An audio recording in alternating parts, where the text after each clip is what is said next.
Okay, welcome back to day 4 of human development. So make sure that you are following along with the video and making sure you're filling out the worksheet that goes along with this section. Give it a second to load up. At the end of this, you'll also watch a video, which I'll upload the link to for you.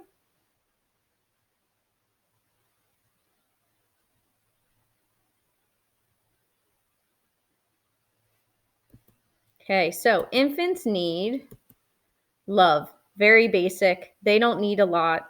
They don't understand if you're rich or poor or you're working too much or you're busy or you have other things on your mind. What they know is they know that you're there and you're holding them and you love them.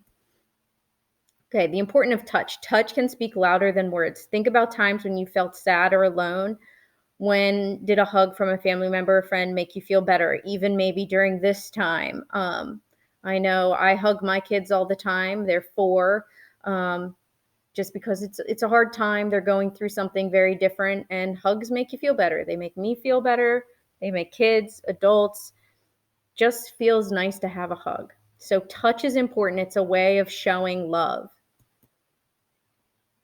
Touch is important for healthy emotional development and communication between parents and babies. So, for example, Eskimo babies tend to be calm and don't cry because they're carried on their mother's back so often. So, when they're working or traveling, they're always being carried. So, they're always touching their parent. This is because they communicate directly through touch while being carried skin to skin by their mothers. Okay, so emotional attachment to a child is what is bonding. So some people bond right away when they're pregnant. Some people they need to see their baby, and as soon as they hold their baby for the first time, that's when they bond with them. Sometimes it's a little bit later. It's different for everyone, but bonding is very emotional for the parent, and that connection to the child and the love that you have is what bonding is. So, kangaroo care is skin to skin contact with a premature baby. A lot of hospitals now are doing this, even if they're not premature. I did this, and my husband did this when my twin girls were born. Basically, as soon as they're born, they get cleaned up a little bit, and then the baby lays on the parent's chest. Naked, no shirt, no nothing, and you hold the baby there just for a little bit, and it just helps soothe them, calms them down. They've just been brought into this bright, cold world. They don't know anyone. They're confused. They're in a dark, warm place in the belly. So skin to skin is a good thing. Basically, it's an example of what a kangaroo does, just holding the baby. Okay. SIDS is another tough topic with human development. It's sudden infant death syndrome.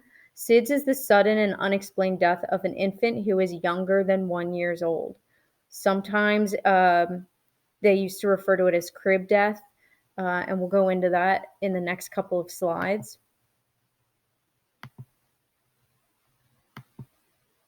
Okay, so SIDS can often happen because the baby's airway is blocked and they can't breathe properly.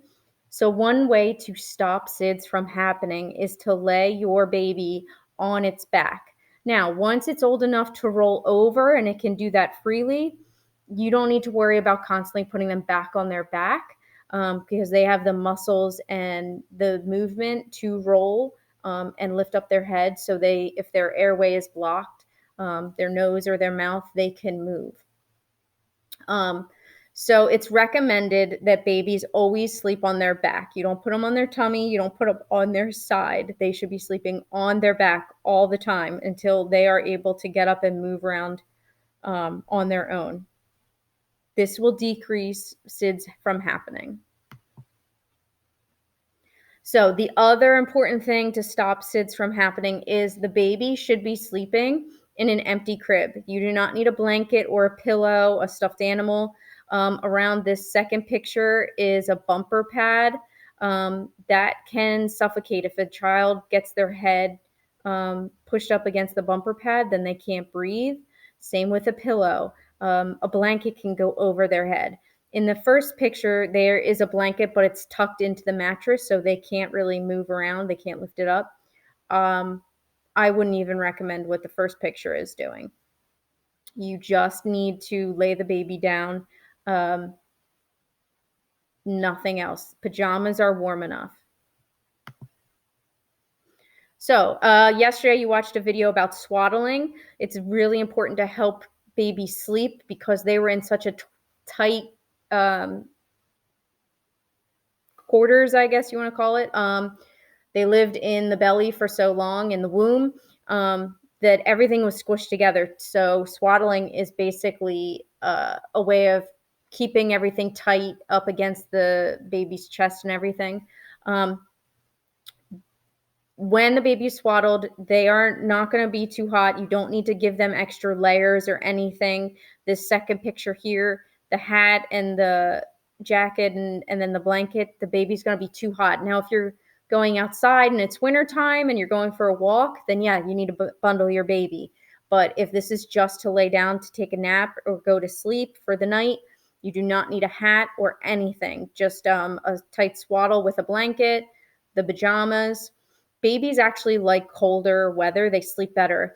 Think about when you're sleeping and you're hot. You can't fall asleep. You know, if you don't have air conditioning or you're uncomfortable, you sleep better when it's cold. A lot of people sleep with fans on, that kind of thing. Another way to decrease SIDS is not to smoke around babies. They are breathing it in. Their lungs are not fully developed. You know, even if you're not near the baby, they can smell it on your clothes. So you need to be very careful with smoking because they're at a higher risk of sudden infant death.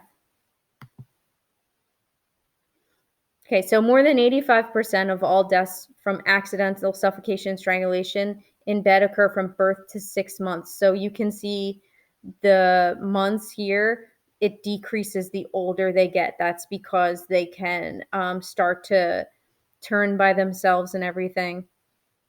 So always put your baby on the back. Do not share a bed with your baby. A lot of people will co-sleep with their child. That can be dangerous because people may roll over and suffocate the baby and they don't even realize. You want to use a firm mattress, nothing soft, no pillow tops or anything. And again, nothing in the crib. Okay, so that will stop any unnecessary deaths from happening. When it's time for bedtime, infants should sleep on their back, like I keep saying. At 4 to 6 months, you should start a bedtime routine. The routine should basically focus on the same thing every night. So if you're going to feed the baby, you can do breastfeeding or bottle feeding. Read the baby a story, change their diaper, put them into pajamas, and then put them to bed. You're going to do that the same thing every night, and that's a routine. We did that. My husband and I did that with our twins. Same routine, and we still have a routine now that they're 4, so they know, and after they watch a TV show, they go upstairs and brush their teeth and everything. They're already in their PJs. We do a little dance party, and then we read books, and then they go to bed. Okay, so it's an excellent way to bond with your child. The bedtime routine is an excellent way to bond with your infant. Okay, so I am going to attach this link, and you can watch this video along with the notes. Okay. And again, this is just another example of all the important things to do. Baby should sleep in a crib, not in your bed. They should sleep on their back. Nothing should be in the crib. Nothing should be covering the baby. There should be no smoking around the baby. And you don't want to overdress your baby because they can get overheated and get hot. And again, the last thing is a firm mattress. Okay.